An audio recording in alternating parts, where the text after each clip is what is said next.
தம் ஒரே மகன் மீது நம்பிக்கை கொள்ளும் எவரும் அழியாமல் நிலைவாழ்வு பெறும் பொருட்டு அந்த மகனையே அளிக்கும் அளவுக்கு கடவுள் உலகின் மேல் அன்பு கூர்ந்தார்.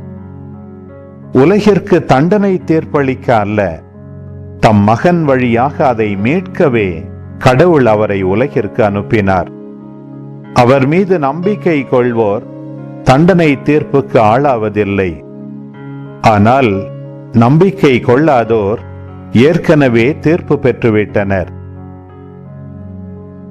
ஏனெனில் அவர்கள் கடவுளின் ஒரே மகனிடம் நம்பிக்கை கொள்ளவில்லை. ஒளி உலகிற்கு வந்திருந்தும் தம் செயல்கள் தீயனவாயிருந்ததால் மனிதர் ஒளியை விட இருளையே விரும்பினர்.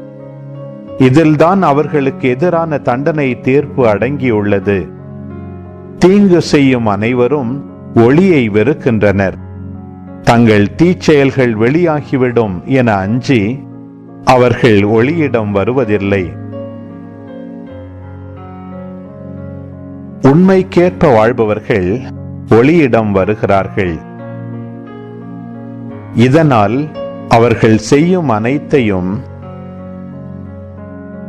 கடவுளோடு இணைந்தே செய்கிறார்கள் என்பது வெளியாகும்.